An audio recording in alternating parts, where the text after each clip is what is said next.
Hello everyone, I welcome to all of you in this video. इस video में आज हम फिर से एक नया टॉपिक आपके लिए लेके आए हैं एमसीक्यूज़ का सेशन का political system in India MCQs. Guys, जो जेकेएसएसबी का आपका जेकेपीएससी का जो एग्ज़ाम है सब इंस्पेक्टर का, उस एग्ज़ाम में आपको ये टॉपिक दिया गया है कि पॉलिटिकल सिस्टम क्या है हमारे इंडिया का। इसमें आपका प्रेसिडेंट के बारे में पढ़ना है, प्राइम मिनिस्टर के बारे में पढ़ना है, वाइस प्रेसिडेंट के बारे में पढ़ना है, पार्लियामेंट के सिस्टम के बारे में पढ़ना है और कुछ ऐसी चीज़ें हैं जो कि हमारे पॉलिटिकल सिस्टम के अंदर आती हैं, वो चीज़ें हमने यहाँ पे करनी है। अगर मैं यहाँ पे बात करूँ कि जो जेकेपीएससी का जो एग्ज़ाम हुआ था, जो स्क्रैप हो चुका है, उसमें इसके कितने क्वेश्चन आए थे पूरे। अगर मैं इंडियन पॉलिटी की बात करूं जो हमें दी गई है, इंडियन पॉलिटी विद गवर्नेंस, तो टोटल 4 से 5 क्वेश्चन ही देखने को मिले थे पूरे एक 120 क्वेश्चन में से। हम ये नहीं कह रहा कि आप इसको मत पढ़ो, नहीं, हम सभी चीज़ों को कवर करेंगे। हम इकोनॉमिक्स को भी कवर करेंगे इसी बेसिस पे, जिस तरह से हमारी सीरीज चल रही है। तो आज के इस लेक्चर में क्या होने वाला है, आज के इस लेक्चर में पॉलिटिकल सिस्टम को डिस्कशन किया जाएगा विद एमसीक्यूज के साथ, डिटेल के साथ।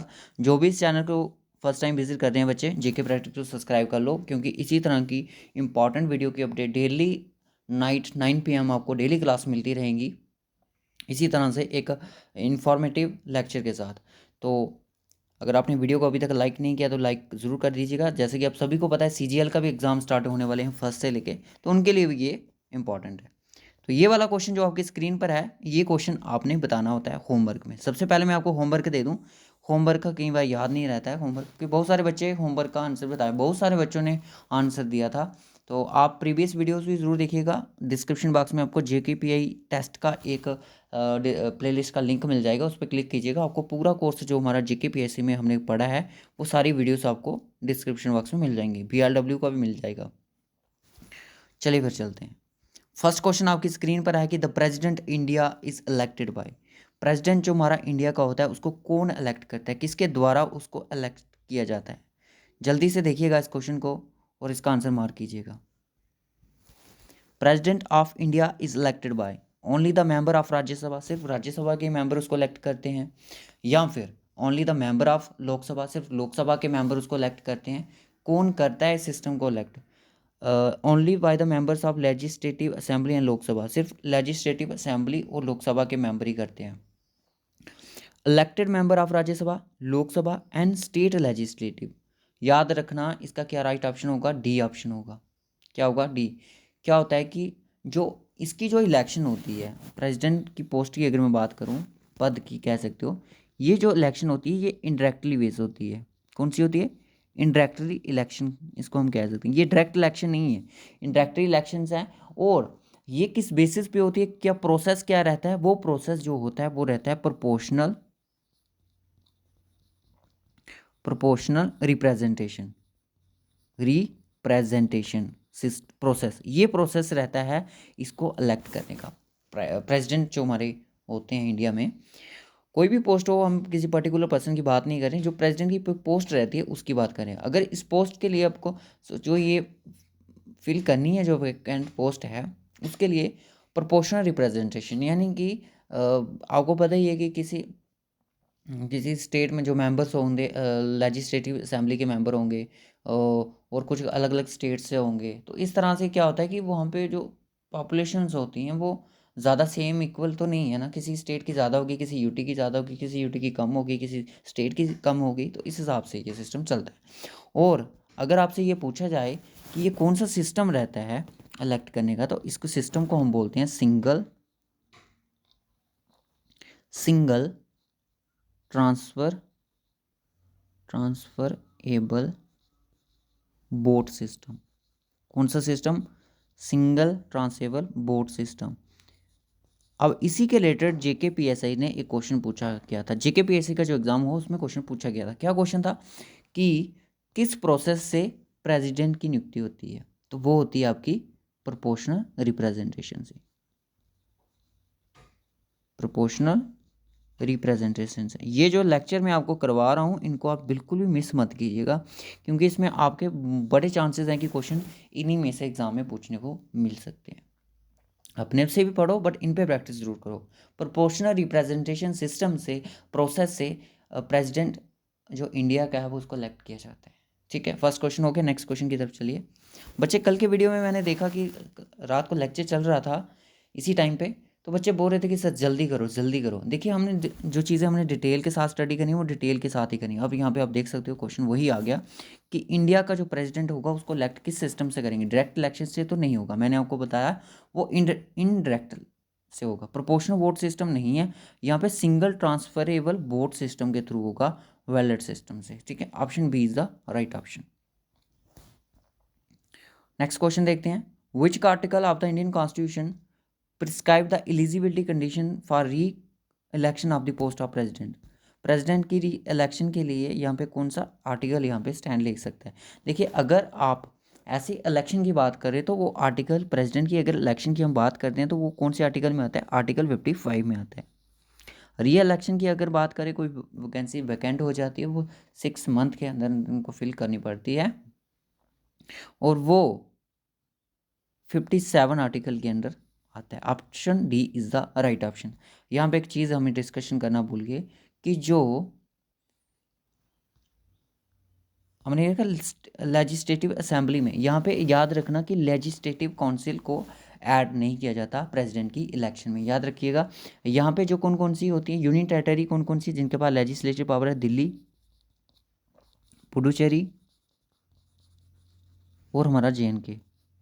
ठीक है, इन 3 यूटी को भी ऐड किया जाता है। फोर्थ क्वेश्चन आपकी स्क्रीन पर है।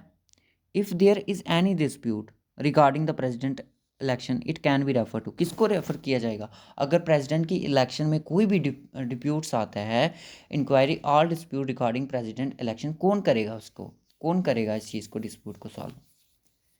अटॉर्नी जनरल ऑफ इंडिया करेंगे, पार्लियामेंट करेगा, सुप्रीम कोर्ट ऑफ इंडिया करेगा, नन ऑफ दी अबव करेगा। मैं आपको बता दूं जो इंडियन पॉलिटी के क्वेश्चन, इसमें से आपको मैं बताऊंगा कितने क्वेश्चन आए थे जो JKPSI के एग्ज़ाम में आए थे। 5 क्वेश्चन टोटल आए थे उस एग्ज़ाम में और 5 में से 3 क्वेश्चन तो आपके डूएबल थे, तो काफ़ी इजी क्वेश्चन थे। मैं ज़्यादा डिफिकल्ट नहीं कहूँगा, 5 से 6 इतने ही थे, ज़्यादा नहीं थे। एक क्वेश्चन कॉन्स्टिट्यूशन से भी बन चुका था। इफ़ देयर एनी डिस्प्यूट, वो कौन करेगा, सुप्रीम कोर्ट ऑफ इंडिया उसको देखेगा। रेफर किसको किया जाएगा, सुप्रीम कोर्ट ऑफ इंडिया को किया जाएगा। चलिए next question. President of India can be removed from his post by, कौन उसको रिमूव कर सकता है। जो प्रेसिडेंट होगा इंडिया का, उसको उसके पद से हम कौन हटा सकता है। दोस्तों यहाँ पे देखिएगा, जब भी प्रेसिडेंट ऑफ इंडिया की अगर हम बात करें इम्पैचमेंट होगी, अगर कैसे होगी, अगर वो वायलेशन ऑफ कॉन्स्टिट्यूशन के अकॉर्डिंग अगर वो नहीं चल रहा था, उसको उस इम्पैचमेंट को, प्रोसीजर को कौन भी इनिशिएटिव कर सकता है, आइदर हाउस। कौन कर सकता है, आइदर हाउस। आइदर हाउस यानी कि लोकसभा या फिर राज्यसभा, दोनों कर सकते हैं। तो इसका क्या आंसर आएगा, पार्लियामेंट। ठीक है, उसके बाद नेक्स्ट क्वेश्चन आता है कि the joint sitting of Lok Sabha and Rajya Sabha under article 108 is summoned by, किसके द्वारा इसको समंडर किया जाता है कि ज्वाइंट सीटिंग जो रहती है इस चीज़ की, लोकसभा की। ये चीज़ हमने पढ़ी थी कि मैंने पढ़ाया था जनरल नॉलेज में, ये क्वेश्चन पढ़ाया था, क्योंकि आज हम इसको डिटेल में हम स्टडी करेंगे। क्यों करेंगे, क्योंकि हमारा इंडियन पॉलिटी है वो स्टार्ट हो चुका है, तो इसलिए इन चीज़ों को हम डिटेल से अच्छे से स्टडी करेंगे ताकि आपको चीज़ें ईजिली अच्छे से जल्दी क्लियर हो जाएँ। तो मैं आपको बता दूँ यहाँ पर इन चीज़ों के बारे में, हम ज्वाइंट सीटिंग जो थी लोकसभा की वो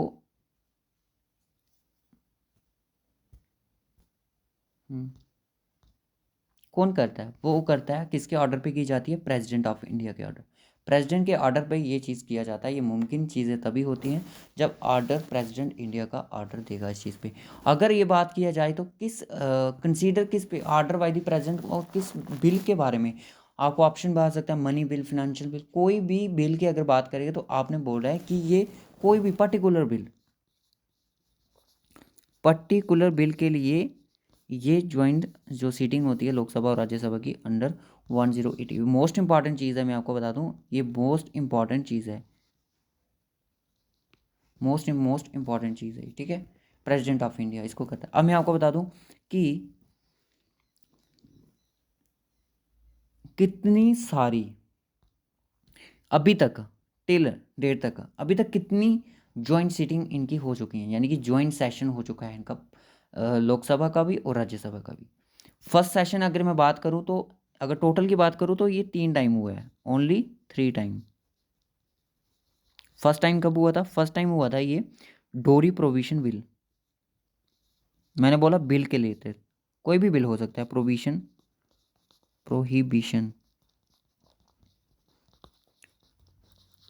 बिल 1960, ठीक है।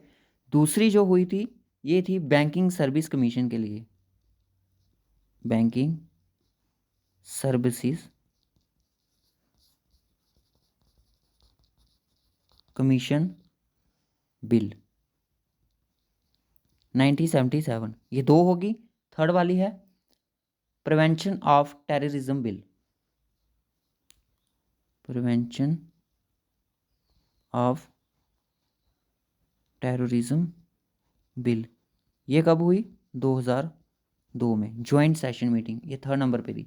याद रखना 3 टाइम हुई है 1950 के बाद, ठीक है, जब इंडियन कॉन्स्टिट्यूशन बना उसके बाद, तो सारी चीज़ें तभी आई ना, फॉर्म्ड हुई।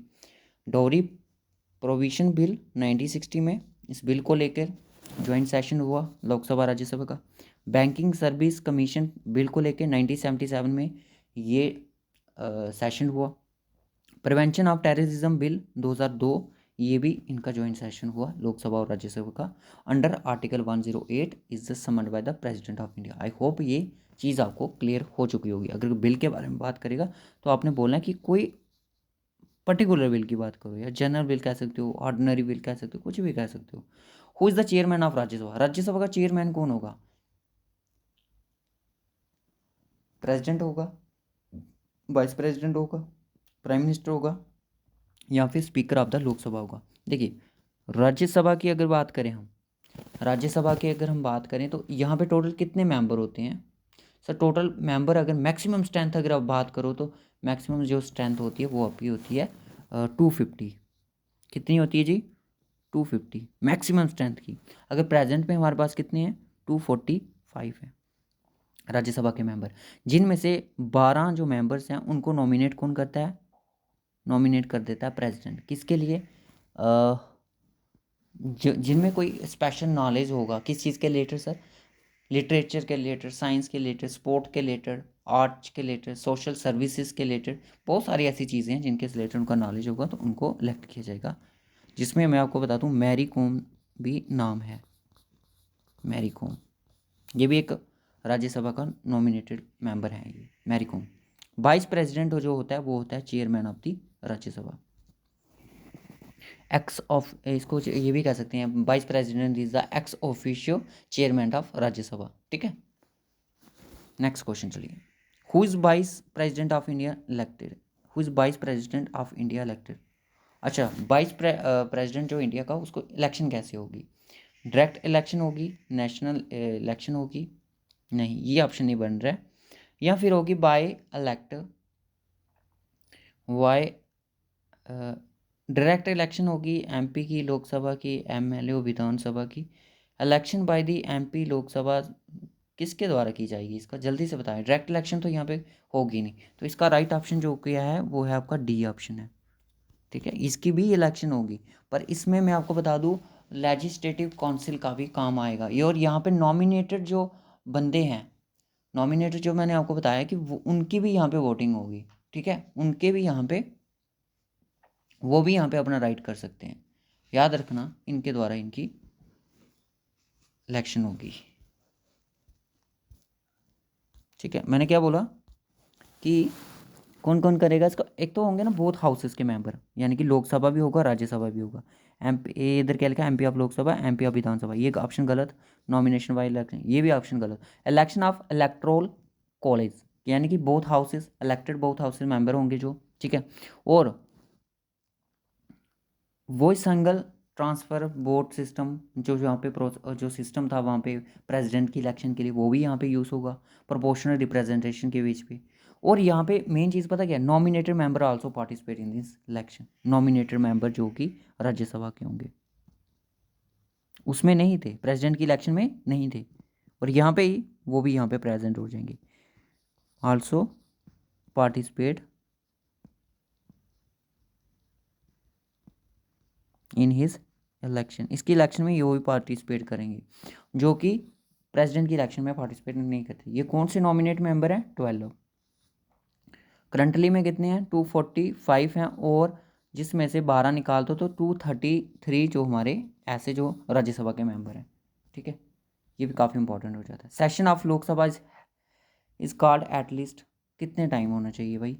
1 in year, 2 times in year, 3 times in year, 4 times in year. एक साल में अगर मैं बात करूँ तो ये 2 टाइम्स होता है। ठीक है, session of Lok Sabha. Who is the leader of the Lok Sabha? Leader जो होगा लोकसभा का वो प्राइम मिनिस्टर होगा, जो लीडर होगा राज्यसभा का वो भी प्राइम मिनिस्टर होगा। याद रखना, ये काफ़ी ज़्यादा इंपॉर्टेंट है। उसके बाद आता है कि in which year was Rajya Sabha constitute for first time? Constitute किया गया फर्स्ट टाइम 1952 में। कब किया गया? 1952 में राज्यसभा फर्स्ट कॉन्स्टिट्यूट हुई, और ये एक कॉन्टिन्यूइंग चैम्बर था। क्या था? कॉन्टिन्यूइंग चैम्बर था।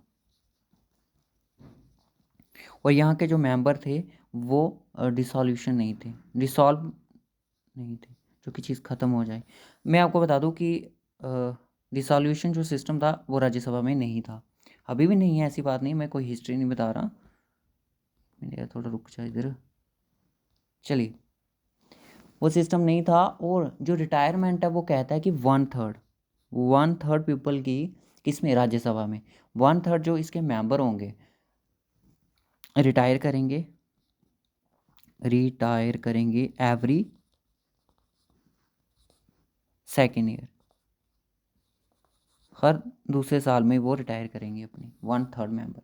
किस में से? मान लो कि यार 233 में, मैंने आपको बोला जितने मेंबर यार, कुछ बोलो जो कि इसके साथ डिवाइड हो जाए तो उसके हिसाब से वो अपनी करेंगे। तो 1952 इज़ द राइट ऑप्शन। और राज्यसभा को क्या बोला जाता है? राज्यसभा को बोला जाता है अपर हाउस। अगर पूछा जाए कि राज्यसभा का जो मैट कलर है वो कौन सा है? मैट कलर जो इसका रेड है। और मैट कलर अगर बोला जाए लोकसभा का तो वो कौन सा है? ग्रीन है। ठीक है, और इसकी जो बाकी हम आगे डिस्कशन करेंगे। 52 number, member of Rajya Sabha is elected.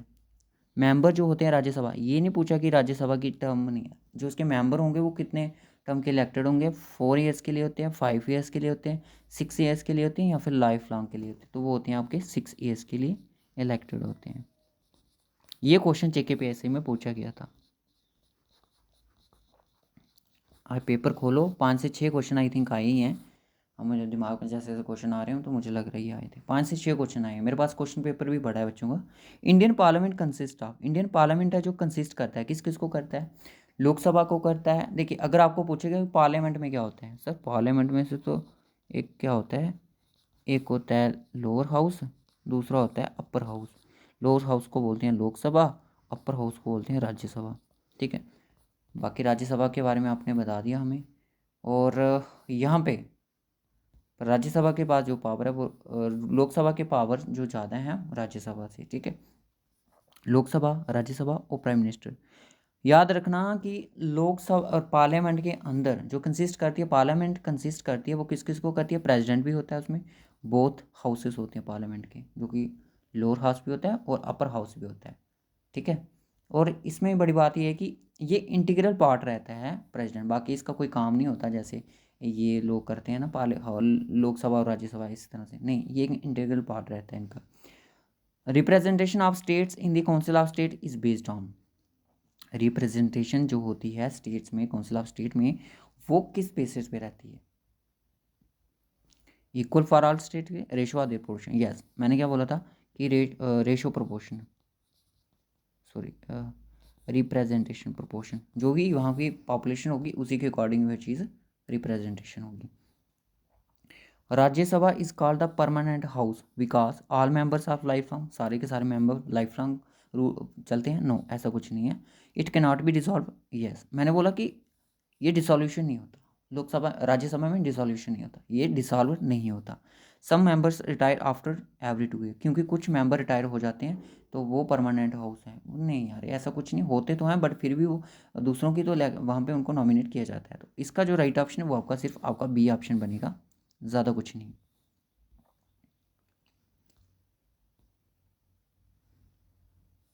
क्यूरम of Lok Sabha and Rajya Sabha, क्या क्यूरम रहता है लोकसभा और राज्यसभा का? तो वो रहता है 1/10 of the total membership.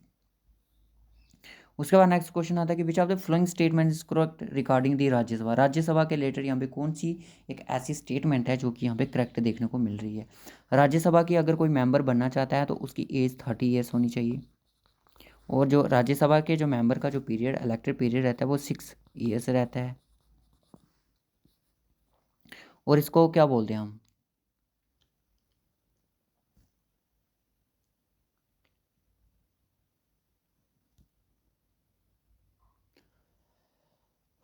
Second chamber बोलते हैं, और थर्ड इसको क्या बोलते हैं? अपर हाउस भी बोलते हैं। छोटी छोटी चीज़ें हैं जो कि आपको डायरेक्टली एग्जामिनर पूछ सकता है। 1/3 इस member retire every 2 years, 1/3 member इस एवरी 1/2, ऐसा कुछ नहीं है।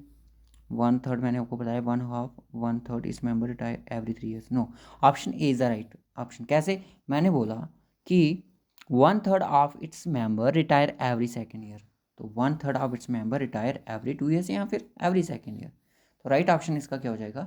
ए ही हो जाएगा। यही एक स्टेटमेंट करेक्ट है, बाकी तीनों की तीनों जो स्टेटमेंट है वो यहाँ पे हमें फॉल्स देखने को मिली है। नेक्स्ट क्वेश्चन आता है कि chairman of council of state is, कौन होगा कौन chairman of council of state का, यानी कि राज्यसभा का चेयरमैन कौन होगा? Point by the president elected by, या चेयरमैन कौन होगा राज्यसभा का? तो वो होगा vice president is x office. मैंने अभी बताया क्वेश्चन रिपीट हो चुका है, तो ये इस तरह के क्वेश्चन आने के काफ़ी चांसेस हैं। अब थोड़ी बहुत डिटेल डिस्कशन भी करेंगे जेकेपीएससी के बारे में।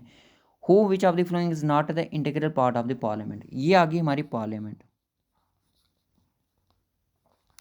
पार्लियामेंट में मैंने आपको बताया लोकसभा, राज्यसभा और प्रेसिडेंट ऑफ इंडिया, ये तीनों बॉडी हो जब होंगी तब हमारा क्या कंप्लीट पार्लियामेंट कहलाएगा। ठीक है, तो कौन यहाँ पे कौन है भाई? प्रेसिडेंट भी होगा, लोकसभा भी है, राज्यसभा भी है, वाइस प्रेसिडेंट का यहाँ पे कोई काम नहीं है। ठीक है, तो यही एक लेवल रहेगा, आपको एग्जामिनर क्वेश्चन पूछेगा तो इससे ज़्यादा डिफिकल्ट वो क्या चाहेगा करके भी, क्यों कहेगा ये चीज़ हम आगे बात करते हैं। ज्वाइंट सिटिंग मैंने बोला कि both houses of India parliament is held in connection with, किसके कनेक्शन के विद? Constitution amendment bill? नहीं सर, ऐसा कुछ नहीं था। एक तो आप बता रहे हो कि बैंकिंग कमीशन सर्विस का बिल, दूसरा बता रहे हो डोरी प्रोविजन का बिल, और तीसरा आपने बताया कि टेररिज्म का रिलेटेड कोई bill, prevention of terrorism bill. ये 3 बिल बताए, तो ना तो वो मनी के रिलेटेड थे, मनी वाला चलो बैंकिंग के रिलेटेड रख लेते हैं। ऑर्डिनरी बिल इलेक्शन ये यहाँ पे नहीं आएगा। कॉन्स्टिट्यूशन अमेंडमेंट, यहाँ पे कोई कॉन्स्टिट्यूशन अमेंडमेंट करने को आप नहीं गए। यहाँ पे आगे ऑर्डिनरी बिल, यानी कि कोई पर्टिकुलर बिल की बात की जा रही होगी तभी ज्वाइंट सेशन होगा, नहीं तो नहीं होगा। उसको करेगा कौन? उसको कंडक्ट कौन करवाएगा? अगर मैं बात करूँ सिंपल सी, प्रेसिडेंट ऑफ इंडिया। कौन करवाएगा? प्रेसिडेंट। ठीक है, तो ये थे आज के हमारे 20 क्वेश्चन। तो गाइस इसी तरह से हमारी ये सीरीज़ चलती रहेंगी जब तक आपको एग्ज़ाम नहीं होता। यहाँ पे आप थोड़ी यहाँ पे बात कर लेते हैं, फिर उसके बाद आपको होमवर्क के क्वेश्चन बताते हैं। अब यहाँ पे कल लेक्चर जैसे आया कि हमारा बायोडाइवर्सिटी पे, बच्चों को एक क्यूरीज थी कि क्वेश्चन था कि नेचुरल लॉस ऑफ बायोडाइवर्सिटी, एक स्टूडेंट की क्यूरी थी, मैंने पढ़ी थी, लॉस ऑफ बायोडाइवर्सिटी किस प्रकार से हो रहा है। उसने बोला कि ओवर एक्सप्लॉइटेशन की वजह से, नाम नहीं मुझे स्टूडेंट का पता है, एक्सप्लॉइटेशन की वजह से हो रहा है। ये भी यस, ये भी एक ऑप्शन है एक्सप्लॉइटेशन का, ओवर एक्सप्लॉइटेशन की वजह से। बट वहाँ पे एक मोस्ट अप्रोप्रिएट ऑप्शन ये है कि अगर स्पीशीज़ का, कोई भी स्पीशीज़ आपकी है, उसका नेचुरल हैबिटेट आपको डिस्ट्रक्शन हो जाएगा, जैसे मैंने बोला कि डिफॉरेस्टेशन, उसकी वजह से क्या होगा? वो स्पीशीज़ तो बिल्कुल, उससे क्या होगा कि टोटली वहाँ पे हमारे प्लांट्स भी गए, हमारे एनिमल्स भी गए, और जो हमारा नेचर का सिस्टम है वो भी गया। ये तीनों चीज़ें हमारी यहाँ पे चलें, दो ही रखो, प्लांट्स भी गए, एनिमल्स भी गए, ट्रीज भी चले गए, एनिमल्स भी चले गए। तो किससे ज़्यादा लॉस दिख रहा है आपको? प्लांट्स, एनिमल से। तो मोस्ट अप्रोप्रिएट ऑप्शन, अगर डिस्ट्रक्शन ऑफ नेचुरल हैबिटेट्स की डिस्ट्रक्शन दिखा होगा तो वही आपने उसका राइट ऑप्शन मार्क करना है। ठीक है, अब यहाँ पे बात करते हैं जेकेपीएसआई की। जेकेपीएसआई में पॉलिटी के रिलेटेड जो पिछली बार क्वेश्चन आए थे वो 5 से 6 क्वेश्चन थे, ज़्यादा क्वेश्चन नहीं थे। यही एकमात्र इनकी संख्या थी। अगर अब सीबीटी होता है तो चांसेस हैं आपके बहुत सारे ऐसा नहीं है कि 5 से 6 ही क्वेश्चन आएंगे, वो भी जो आपने पढ़ाया वही आएंगे, नहीं। हो सकता है आपके इंडियन पॉलिटी से कौन कौन से टॉपिक इंक्लूड हो जाएं, कॉन्स्टिट्यूशन से भी आ सकते हैं। कॉन्स्टिट्यूशन में आपने सारे वो पढ़ने हैं जो आप BLW के लिए पढ़ रहे हो, यानी कि आपको DPSP भी पढ़नी है, फंडामेंटल राइट्स भी पढ़ने हैं, फंडामेंटल ड्यूटी भी पढ़नी है, क्योंकि ये सारे कॉन्स्टिट्यूशन के अंडर आते हैं। फंडामेंटल ड्यूटी, फंडामेंटल राइट्स, ये सारी चीज़ें पढ़नी है, ठीक है। DPSP और आपका मेकिंग कॉन्स्टिट्यूशन भी पढ़ना है, कॉन्स्टिट्यूशन कब वगैरह कौन सा डे कब बनाया जाता है, ठीक है, कॉन्स्टिट्यूशन में। तो ये 1 3 4 ही चीज़ें हैं। और पॉलिटिकल सिस्टम जो मैंने प्रेसिडेंट की पावर, ये चीज़ें वगैरह फलाना ढमकाना, ये सारी चीज़ें आपने कवर करनी है। तो इन पे हम बात कर चुके हैं, कॉन्स्टिट्यूशन के बारे में, DPSP के बारे में थोड़ी बहुत करेंगे, इनमें एक MCQ सेशन लाएंगे जिसमें सारे को इंक्लूड करके हम आपके लिए लेक्चर को प्रेजेंट करेंगे। CBT है, काफ़ी ज़्यादा चांसेस हैं, DPSP से क्वेश्चन बन सकता है, फंडामेंटल राइट से क्वेश्चन बन सकता है, फंडामेंटल ड्यूटी से बिल्कुल बेसिक जो चीज़ें हैं जनरली वही पढ़नी है। आपने देखा JKPSI का सिर्फ एक ही एग्ज़ाम हुआ था, तो उसमें भी जो पॉलिटी थी, मैं आपको बता दूँ 3 क्वेश्चन जो थे, 3 से 4 क्वेश्चन थे, बिल्कुल बेसिक क्वेश्चन है जो आज रही हमें डिस्कशन की। अगर बच्चे ने थोड़ा बहुत एक दिन में भी अगर रिवाइज की होगी Indian polity related to JKPSI, तभी बच्चा उन क्वेश्चन को हैंडल कर सकता है। अब यहाँ पे बड़ी बात आती है कि 72,000 बच्चा, सॉरी 100 बच्चा, 7200 कैंडिडेट्स की सिलेक्शन होगी, कैंडिडेट सिलेक्शन नहीं होगी, शॉर्ट लिस्टेड सिलेक्शन होगी। शॉर्ट लिस्ट किया जाएगा किसके लिए? फिजिकल के लिए। तो आप खुद बताओ इसमें क्या होगा? पेपर डिफ़िकल्ट हो सकता है, पेपर डिफ़िकल्ट होगा। अब करप्शन होगी तो फिर तो नहीं होनी चाहिए अब इस बार। पेपर डिफ़िकल्ट होगा तो कट ऑफ लो होगा, पेपर इजी होगा तो कट ऑफ थोड़ा ऊपर जा सकता है। तो अगर इजी तो हो ही नहीं सकता, ये आपको भी पता है। मॉडरेट रहेगा, जो हमने पहले कट ऑफ एक्सपेक्ट किया था। तो अगर आप सोचोगे कि अगर करप्शन होगी नहीं होगी तो 140 का टॉपर बनेंगे, इस बार वो नहीं बनेंगे। आप भी यहाँ, मैं भी यहाँ, 140 कोई नहीं पार कर सकता। ये एक मजाक नहीं है, एग्ज़ाम है। 72 बच्चा यहाँ पे शॉर्ट लिस्टेड किया जाएगा, ये आप सभी को पता है। तो आप अच्छे से मेहनत करो ताकि इन 72 के बीच में आप भी जंप कर सको, आप भी इसमें इंक्लूड हो जाओ, ठीक है भाई। तो करते हैं इस वीडियो को यहीं पे क्लोज। आपके लिए होमवर्क का जो क्वेश्चन है वो आपको फ्रंट पे हमने पहले ही दे दिया है। जो बच्चे लेट आते हैं उनके लिए हम लास्ट में बता दें कि ये आपके लिए होमवर्क का क्वेश्चन है, इसका आंसर आपने बताना है कमेंट बॉक्स में। ये क्वेश्चन आया था JKPSI के एग्ज़ाम में। इसी तरह से हमारा जो नेक्स्ट जो लेक्चर होगा वो इंडियन हिस्ट्री पे होगा, क्योंकि PDF हम आपको प्रोवाइड करते रहते हैं टाइम टू टाइम। तो बने रहिए JK प्रैक्टिस के साथ। टेलीग्राम का लिंक आपको डिस्क्रिप्शन बॉक्स में जाइएगा, टेलीग्राम ज्वाइन कीजिएगा। फाइल के ऑप्शन में आपको सारी PDF मिल जाएंगी जो अभी तक वहाँ पे हमने अपलोड की है। So okay guys, bye bye and take care.